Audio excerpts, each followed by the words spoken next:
Hi friends, welcome to my channel. 32,000 মামলা, অর্থাৎ প্রাথমিক শিক্ষক শিক্ষিকাদের 32,000 এই যে মামলা কলকাতা হাইকোর্টে এই মুহূর্তে রিজার্ভ জাজমেন্ট অবস্থায় আছে। দীর্ঘ শুনানি হয়ে গেছে, 20টারও বেশি শুনানি হয়ে গেছে এই জাস্টিস ঋতব্রত কুমার মিত্র এবং জাস্টিস তপব্রত স্যারের ডিভিশন বেঞ্চে। সেখানে জাজমেন্টটা এই মুহূর্তে রিজার্ভ আছে, এটা আমরা সবাই জানি। কিন্তু রায়টা কোন দিকে যাবে সেটা কি আমরা বলতে পারি? দেখুন, কলকাতা হাইকোর্টের জাজমেন্ট কী হবে সেটা কখনোই আমরা আগে থেকে বলতে পারি না। কিন্তু ভারতবর্ষের ফান্ডামেন্টাল রাইট উপভোগ করা একজন স্বাধীন নাগরিক আমরা কোনো বিষয়ে আলোচনা করতে পারি, অনুমান করতে পারি, গেস করতে পারি, সারমাইজ করতে পারি। এটা আমাদের ফান্ডামেন্টাল রাইট। তাই কোর্টের উপর পূর্ণ সম্মান শ্রদ্ধা রেখে আমরা এই 32,000 মামলার রায় কোন দিকে যাবে সে বিষয়ে খানিকটা আমরা আভাস পেতেই পারি। আমি শেষ থেকে শুরু করি, তাহলে আপনাদের বুঝতে সুবিধা হবে। একেবারে শেষের দিন, অর্থাৎ 11ই নভেম্বর, এই জাস্টিস তপব্রত চক্রবর্তী এবং জাস্টিস ঋতব্রত কুমার মিত্রের ডিভিশন বেঞ্চে দুজন জাস্টিস প্রশ্ন করেছিলেন যে এই একটা 5টা প্রশ্ন রেখেছিলেন যে বাকিগুলোকে আমি বাদ দিলাম, এই 5টা প্রশ্নের উত্তর দেন। তার মানে আমরা অনুমান করতে পারি জাল যেমন গুটিয়ে নিয়ে আসে তেমন দুজন জাস্টিস জাল গুটিয়ে নিয়ে এসেছেন।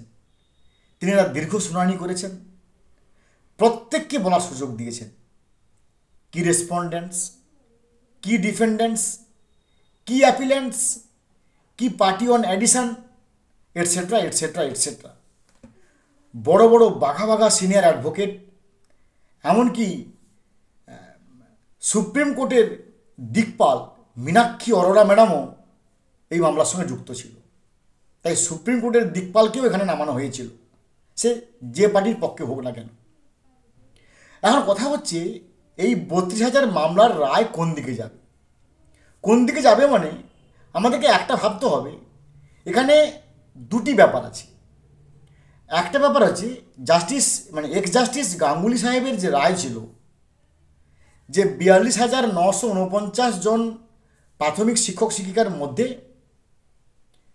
প্রায় 32,000 শিক্ষক শিক্ষিকার চাকরিতে কিছু অসঙ্গতি আছে, তাদের চাকরি যাদেরকে আবার নতুন করে পরীক্ষা দিতে হবে, এই হচ্ছে তাদের এই ছিল মেন রায়। তাহলে এখন যে রায়টা হতে যাচ্ছে সেই রায়টা দুটি পয়েন্টে নির্ভর করছে। এক্স জাস্টিস গাঙ্গুলি সাহেবের এই যে সিদ্ধান্ত, এটা ঠিক না ভুল। যদি ঠিক হয় তাহলে ডিভিশন বেঞ্চ যদি একবার বলে দেয় যে এটাকে, এই মামলাটাকে, এই যে সিঙ্গেল বেঞ্চের জাজমেন্টকে রেখে দেওয়া হলো, অর্থাৎ বহাল রাখা হলো, তার মানে 32,000 চাকরি শিক্ষক শিক্ষিকার একটা অনিশ্চয়তা জায়গায় এসে যাবে। যদিও সুপ্রিম কোর্ট আছে, তাহলে কিন্তু তারা আবার সুপ্রিম কোর্ট ছাড়া তাদের কিন্তু আর কোনো উপায় নেই। আর যদি বলে দেয় যে সিঙ্গেল কোর্টের সিঙ্গেল জাজমেন্টের যিনি বিচার করেছেন এক্স জাস্টিস গাঙ্গুলি সাহেব, তার সিদ্ধান্ত, তার ভার্ডিক্ট খারিজ করে দেওয়া হলো, ডিসপোজড অফ, তাহলে কিন্তু এই 32,000 চাকরি আবার বহাল থাকবে। এই দুটি পয়েন্টে আটকে আছে। এই দুটি পয়েন্টে আটকার জন্য 5টা প্রশ্ন করা হয়েছিল।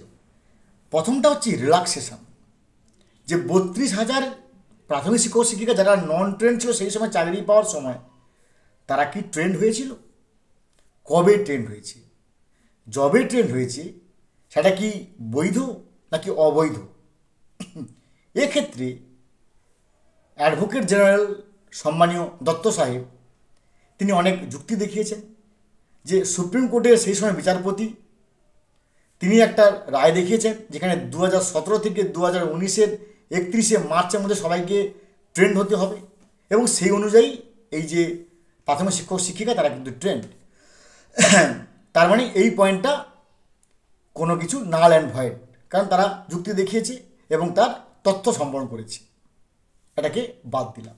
এবার বাকি চারটে হচ্ছে third party S Basu and Roy কোম্পানিকে কী জন্য নিয়োগ করা হয়েছিল?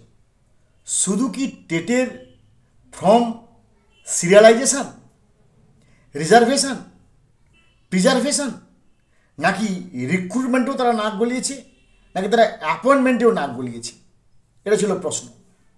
আমরা দেখলাম অ্যাডভোকেট জেনারেল মহোদয় তিনি যুক্তি দেখিয়েছেন যে third party S Basu and Roy কোম্পানিকে শুধুমাত্র টেটের জন্য নিয়োগ করা হয়েছিল, তারা শুধুমাত্র ফর সিরিয়ালাইজেশন, অবজারভেশন, রিজার্ভে তারা শুধু এই তথ্যগুলোকে রাখবে, অনলাইনে কতজন অ্যাপ্লাই করেছে, কীভাবে অ্যাপ্লাই করেছে, অমুক তমুক তমুক অমুক। তারা রিক্রুটমেন্টে নাক গলায়নি কিংবা তারা অ্যাপয়েন্টমেন্টে নাক গলায়নি। কিন্তু এইখানে আমরা দেখলাম যে যারা অ্যাপিলেন্টসের বিপক্ষে আছেন তারা কিন্তু প্রমাণ দেখিয়েছে যে S Basu and Roy company serialization ছাড়াও রিক্রুটমেন্টেও নাক গলিয়েছে, অ্যাপয়েন্টমেন্টেও নাক গলিয়েছে। তাহলে কিন্তু এই পয়েন্টটা একটা সংশয় থেকে গেল। 3 নম্বর পয়েন্ট, কাট অফ মার্কস 14.191, এই যে কাট অফ মার্কসের নিচেও যদি এইটা কাট অফ মার্কস হয় তাহলে এর নিচেও চাকরি পেল কী করে অনেকে, কীভাবে হয়?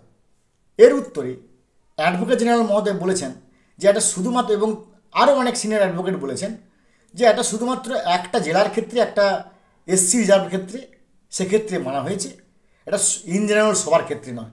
তাই এটা যেহেতু যুক্তি হচ্ছে লজিক্যাল পয়েন্ট, এই পয়েন্টটাকে কোনো সংশয় নেই, এটাকে বাদ দিলাম। এবার 4 নম্বর পয়েন্ট, অ্যাপটিটিউড টেস্ট। এই অ্যাপটিটিউড টেস্ট একটা অতি গুরুত্বপূর্ণ ব্যাপার। কেন না, অ্যাপটিটিউড টেস্টে সিঙ্গেল বেঞ্চের জাজ যে 30 জনকে ডেকেছিলেন, সে 30 জনকে কিছু জন বলেছে যে না অ্যাপটিটিউড টেস্ট হয়নি, আবার কিছু জন বলেছে অ্যাপটিটিউড টেস্ট হয়েছে। কিন্তু আবার ইন্টারভিউ লেটারে অনেকে লেখা ছিল যে ইন্টারভিউ কাম অ্যাপটিটিউড টেস্ট। তবে যারা অ্যাপটিটিউড টেস্ট হয়নি বলেছেন, যারা হয়েছেন বলেছেন, তাদের মধ্যে কিন্তু একটা সংশয় আছে। কি সংশয়? না, তিওয়ারি মহোদয়, অর্থাৎ নিশ্চয় জানেন যে অ্যাডভোকেট তিওয়ারি সাহেব, তিনি কিছু লিস্ট দিয়েছেন, 20,000-এর উপরে একটা শিক্ষক শিক্ষিকার লিস্ট জমা দিয়েছেন কলকাতা হাইকোর্টে, যেখানে তারা ইন্টারভিউতে যে নাম্বার পেয়েছেন তারা অ্যাপটিটিউড টেস্টে সেই নাম্বার পেয়েছেন। কী করে সম্ভব হয়? ইন্টারভিউ এটা 1 জন 2 জন 10 জন 20 জন 100 2000 হতে পারে, কিন্তু 20,000-এর উপরে ক্যান্ডিডেট বা শিক্ষক শিক্ষিকার এরকম ঘটনা ঘটতে পারে কেন? তার মানে এখানে একটা সংশয়ের প্রশ্ন এসে যাচ্ছে। এবং 5 নম্বর হচ্ছে স্ক্যাম অর কারাপশান হয়েছে কিনা। স্ক্যাম কারাপশান হয়েছে কিনা এই এই এই বিষয়ে কিন্তু অ্যাডভোকেট জেনারেল মহোদয় তিনি কিন্তু নিজেই বলেছেন যে হ্যাঁ কিছু অনিয়ম হয়েছে, কিছু বেনিয়ম হয়েছে, কিন্তু অনিয়ম আর বেনিয়ম মানে স্ক্যাম নয়, কারাপশান নয়।